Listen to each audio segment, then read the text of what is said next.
Assalamualaikum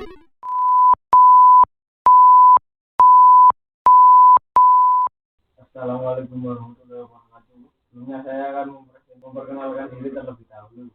Nama saya Ahmad Fauzi, nomor absen 2 dari kelas 1A D4 Teknik Otomotif Elektronik.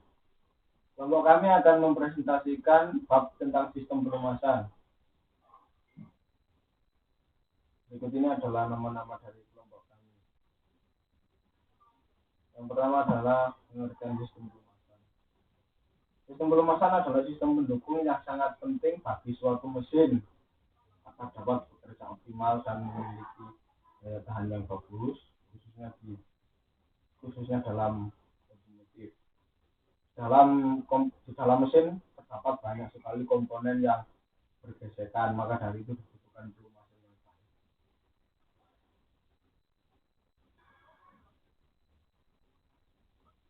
Kemudian prinsip kerja sistem pelumasan.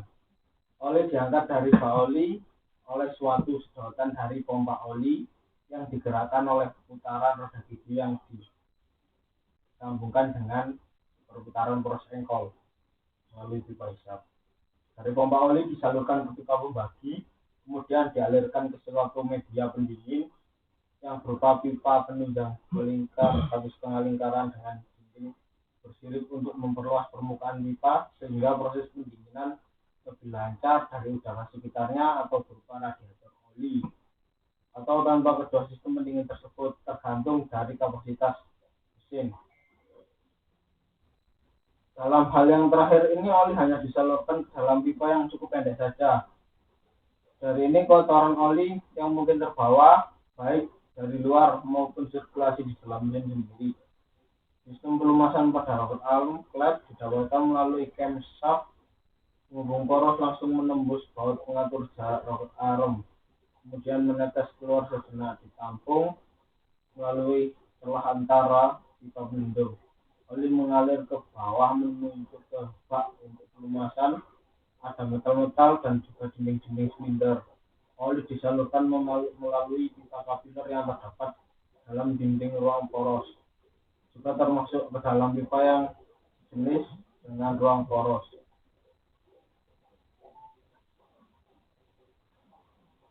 Cara kerja sistem pelumas yaitu menyalurkan oli ke komponen yang berputar dan bergesekan agar mesin dapat bekerja dengan optimal. Bagian yang perlu diberi pelumasan yaitu yang pertama dinding silinder, torak, cincin torak, dan pena torak. Yang kedua poros engkol beserta bantalannya. Yang ketiga poros nok dan bantalannya. Yang keempat mekanisme katup. Yang kelima rantai pinning dan poros pompa.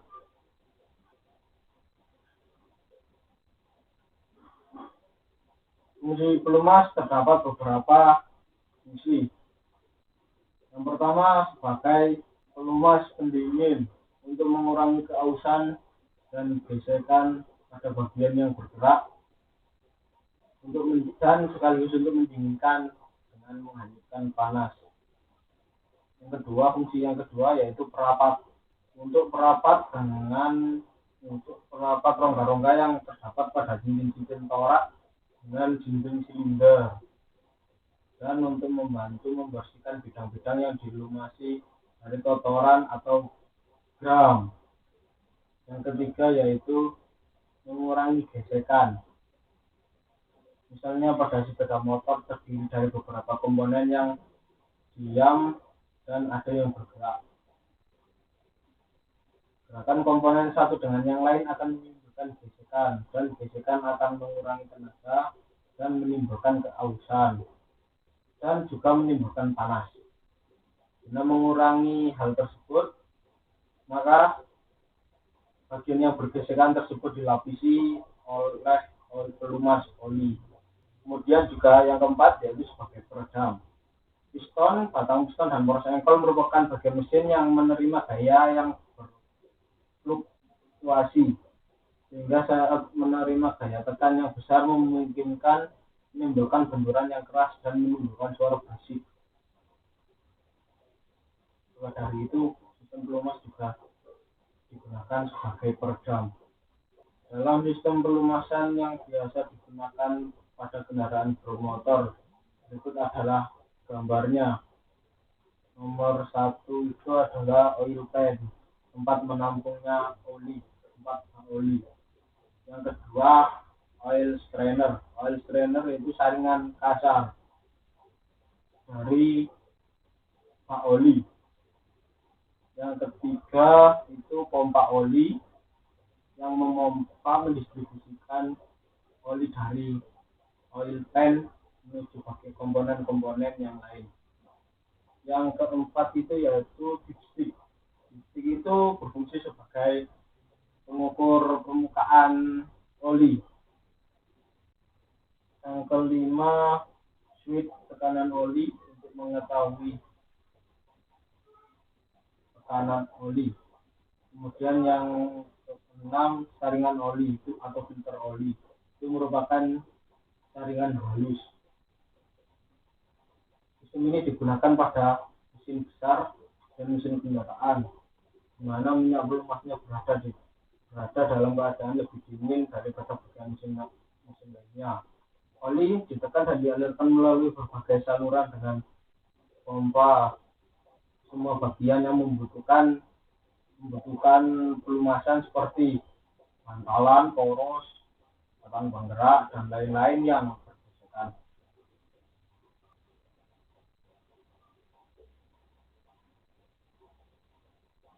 Dalam sistem pelumasan terdapat sistem percikan. Sistem ini digunakan pada mesin kecil yang berdaya rendah karena proses dan konstruksinya sederhana.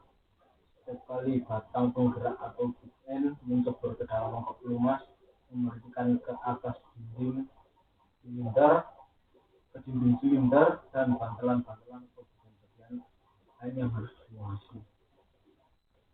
Aplikasi sistem pelumasan percik ini banyak dijumpai pada kendaraan 2 tak kuno seperti Vespa dan L2 Super.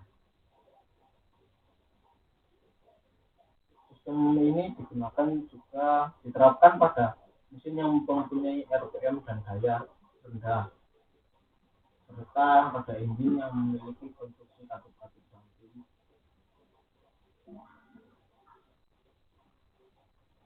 Kemudian sistem kombinasi. Sistem ini digunakan untuk menjaga agar sistem pelumasan agar tetap bekerja dengan baik jika pompa mengalami gangguan. Dalam sistem ini, pompa minyak pelumas memompakan minyak pelumas dari bak atau oil pan tadi ke dalam mangkok minyak pelumas dan pangkal batang penggerak. Bertugas membersihkan minyak pelumas ke bagian yang perlu dibersih. Oke, selanjutnya akan kita lanjutkan. Di sini ada komponen-komponen sistem pelumasan. Satu, pompa pelumas, pompa oil atau oil pump, kemudian mengikat oli dan oli atau oil pan. Kemudian menekan medan mesin yang bergerak. Pompa oli ada yang digerakkan oleh portengkol dan juga digerakkan oleh semunok atau genset dan juga panggilan. Ada oli terpasang pada inlet pompa oli dan berfungsi menjadi kotoran dari oli. Macam-macam pompa oli. Pompa oli model strategi. Pompa oli model ringgi terdiri dari sisi penggerak atau gear dan sisi yang digerakkan atau driven gear. Berputar secara bersamaan untuk memisah dan membuahkan oli keluar. Ada 2 tipe pompa oli, yaitu pompa oli tipe internal gear dan juga pompa oli tipe external gear. Berikut ada gambarnya.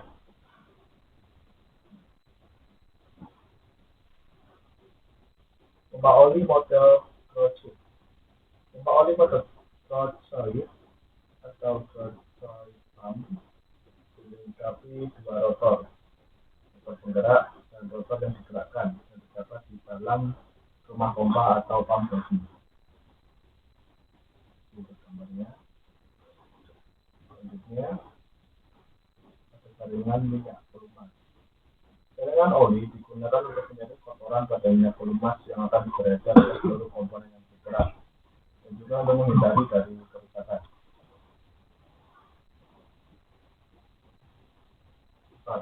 ventilasi ruang engkol.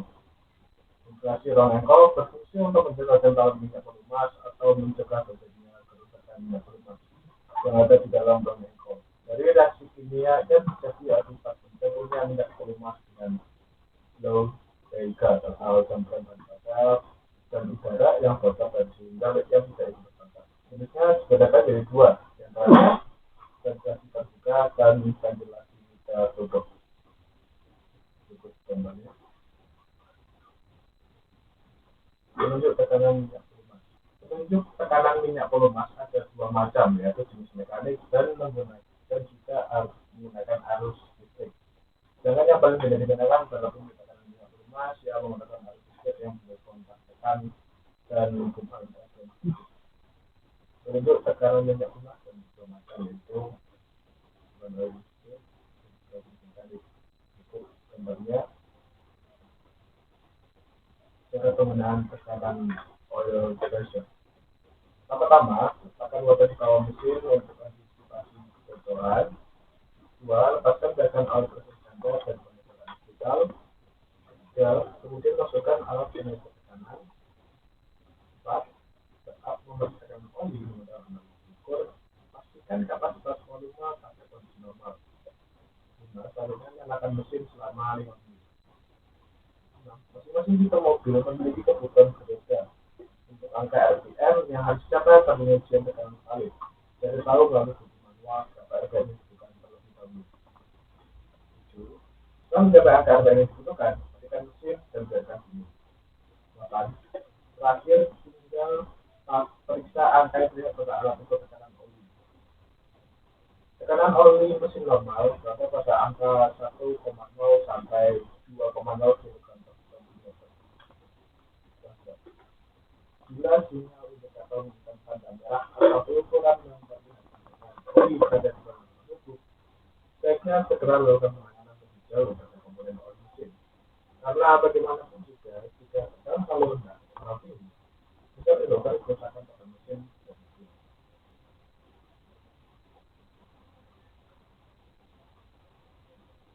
Untuk pendingin oli atau oli cooler.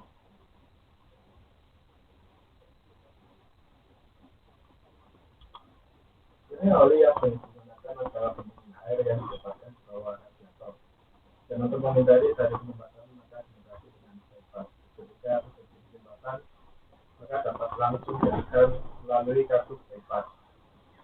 Baik, yang selanjutnya yaitu jenis-jenis pelumas. Yang pertama ada oli mineral. Oli mineral terbuat dari oli dasar atau bitcoin yang diambil dari minyak bumi yang telah diolah dan disempurnakan dengan ditambah dengan zat tersebut untuk meningkatkan kemampuan dan fungsinya. Beberapa pakar mesin memberikan saran agar jika telah biasa menggunakan oli mineral, mau bertahun-tahun jangan menggantinya dengan oli sintetis. Dikarenakan oli sintetis umumnya memiliki deposit atau bisa yang digunakan oli mineral sehingga deposit tadi terangkat dari kontaknya dan melalui masalah fungsinya mengganggu.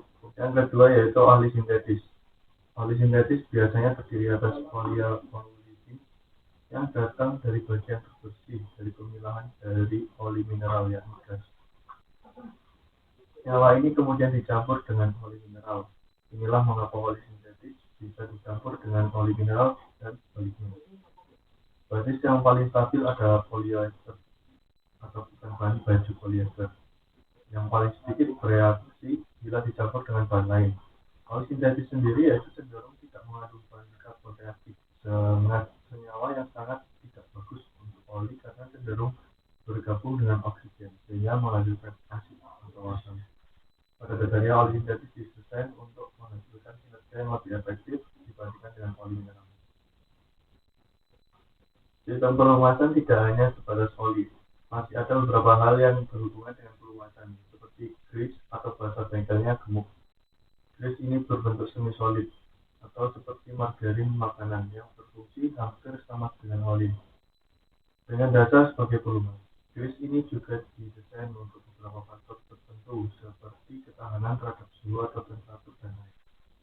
Grease ini memiliki karakter yang pertama yaitu pada temperatur normal ke bawah atau nol akan tetap berbentuk semi-solid. Yang kedua, pada temperatur tinggi atau mencapai suhu leleh atau cair, pada saat mesin bekerja akan mencair dan melumasi bagian kemesinan. Beberapa tipe grease terdapat dua macam, yaitu yang pertama lithium grease. Grease ini memiliki gas tahan terhadap panas tinggi dan tahan pada tekanan tinggi. Untuk yang kedua yaitu calcium grease. Grease ini lebih tahan terhadap air dibandingkan lithium grease. Tipe gemuk. Gemuk digunakan untuk melumasi beberapa komponen yang berbeda pada mobil. Tidak hanya beberapa komponen seperti chassis dan bearing atau bantalan roda, tapi juga pada rem dan komponen listrik. Lagi pula beberapa komponen diperlukan gemuk karena mempunyai desain khusus untuk digunakan pada beberapa kondisi. Untuk alasan ini ada beberapa tipe gemuk berbeda. Uraian berikut hanya berisi sebagian kecil dari tipe gemuk yang biasanya digunakan untuk melumasi chassis, bearing roda, dan joint-joint dari suspensi. Gemuk untuk chassis. Chassis mobil selalu berhubungan dengan kotoran, debu, dan lumpur karena adanya kesulitan dan beban yang berat. Oleh karena itu, penggunaan gemuk di tempat seperti ini harus dapat tahan terhadap air, kotoran, tegangan, dan goncangan.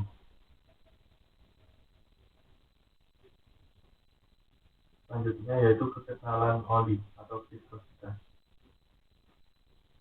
Kekentalan merupakan salah satu unsur kandungan oli paling rawan karena berkaitan dengan kekebalan oli atau seberapa besar resistensinya untuk mengalir. Kekentalan oli langsung berkaitan dengan sejauh mana oli berfungsi sebagai pelumas sekaligus pelindung benturan antar permukaan logam.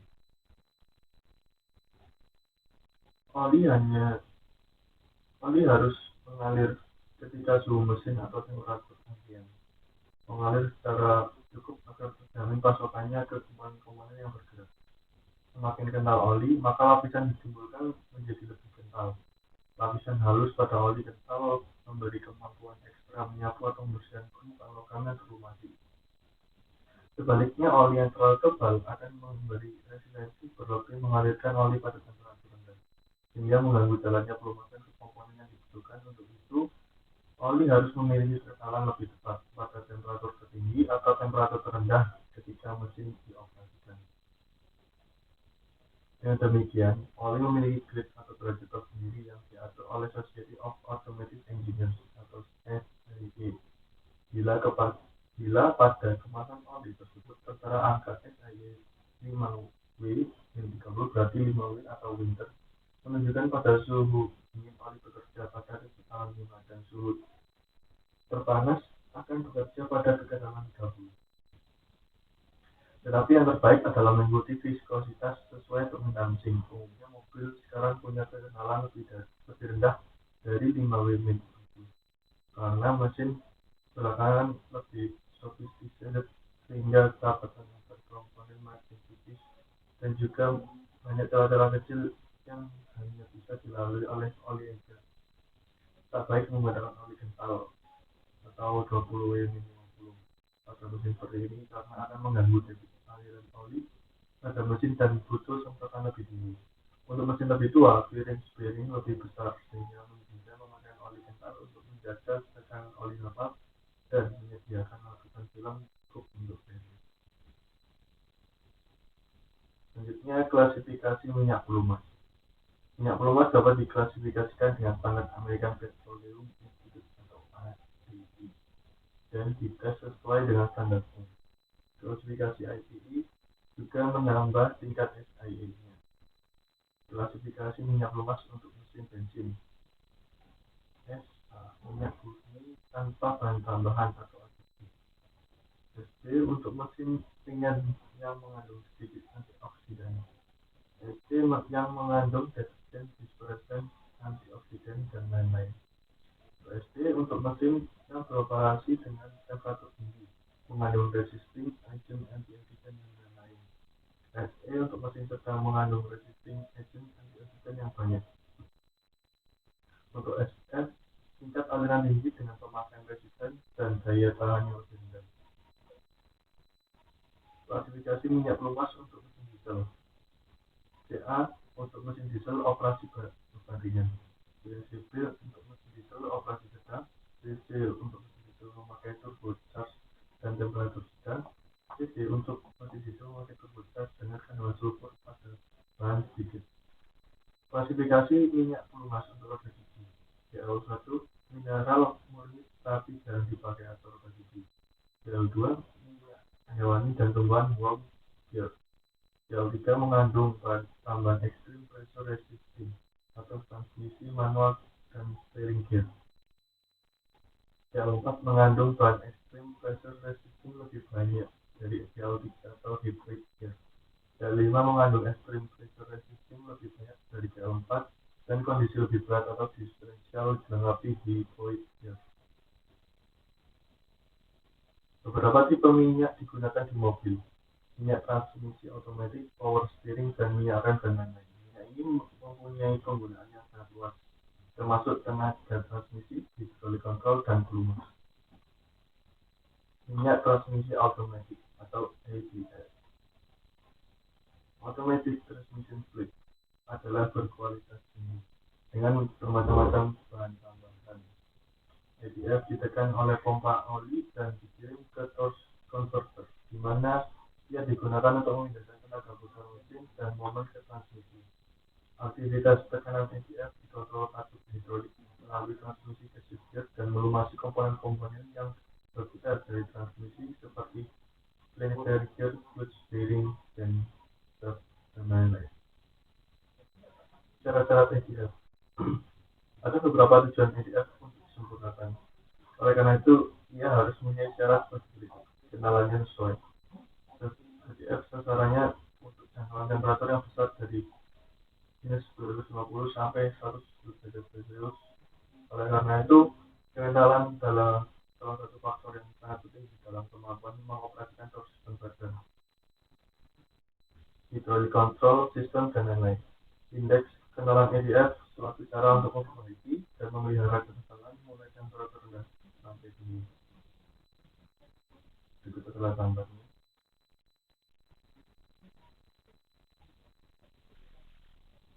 Stabil terhadap panas dan oksidasi. Temperatur ATF mencapai sekitar 100 derajat Celcius pada kecepatan normal dan naik sekitar 150 derajat Celcius pada kecepatan sedang. Oleh karena itu, temperatur permukaan diskus mungkin panasnya naik sampai 350 derajat Celcius atau lebih. Untuk mengatasi hal ini, ATF harus mempunyai daya tahan terhadap panas yang baik. Bila tidak, keburukannya bila panas akan menyebabkan terjadinya reaksi kimia dan membantu pembentukan mikromotoran akan menyumbat katup hydraulic control dan mengganggu transmisi pada operasi normal. Oleh sebab itu, ATF mengandung bahan oxidation pressure. Dua berwarna untuk menolong membedakan ATF dengan yang lain. ATF diwarnai merah atau kuning-kuningan dengan berwarna membantu prediksi mengetahui kebocoran dari transmisi. Selain itu juga ATF menjadi hitam oleh cemaran dari kotoran, sehingga kondisi ATF dapat mudah diketahui oleh warnanya. Bahan tambah lainnya, ATF harus tidak mengurangi efek kemampuan seal, gasket, brake, band, dan pengisian disk. Oleh sebab itu, cleansing agent ditambahkan pada ATF untuk mencegah terbentuknya kotoran selama oksidasi, pengikitan karena pemakaian, dan pencemaran oleh kotoran. Tipe ATF. Minyak transmisi otomatis mempunyai standar dari masing-masing pembuatnya, seperti Ford Motor Company dan General Motor Corporation. Sebagai contoh, Ford menggunakan spesifikasi dan Ford standar tipe F, dan GM menggunakan spesifikasi GM standar Exxon 2 untuk tipe minyak transmisi otomatis.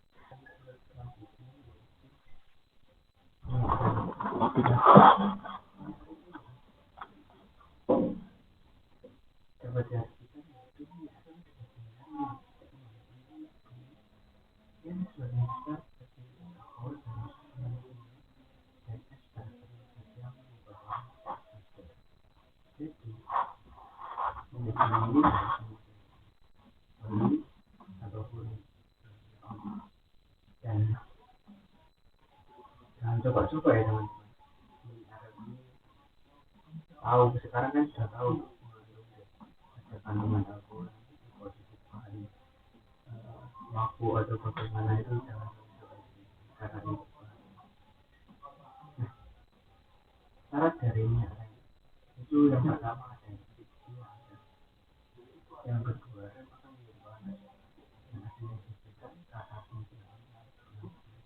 kita kan menggunakan kendaraan itu misalkan kita berkendara dari Malang dari Jumat kan jalannya dari turun ada belok-belok itu kan sering kita menggunakan rem. Jadi kalau misalkan kita semakin sering kita menggunakan plastik, semakin sering kita gunakan. Karena itu rem akan menjadi panas ya. Solusinya apa kalau rem menjadi panas? Kita berhenti, kita berhenti semula menggunakan rem tersebut. Kalau sudah dingin kita yang kedua mencegah pada logam medan, mencegah pada logam. Keramatan akan berkurang bila rem merusak kursi dan ini akan menyebabkan kebocoran. Jadi rem ini disarankan untuk setiap servis dilihat ini kondisi remnya masih layak digunakan karena ini salah satu komponen yang sangat penting dan viskositas. Ini rem harus memiliki kendaraan atau viskositas untuk menerus tekanan dan perubahan temperatur yang berbahaya. Selanjutnya tipe rem menempatkan spesifikasi rem federal motor vehicle. Semuanya ini data utama titik karena ini belum masuk dalam hal ini. Di bawahnya dijelaskan klasifikasi dasar pada titik. Nah, ini sekarang yang terbaru itu menggunakan kendaraan roda 4. ABS itu menggunakan roda 4. Kepanjangan dari itu adalah Departemen Transportasi.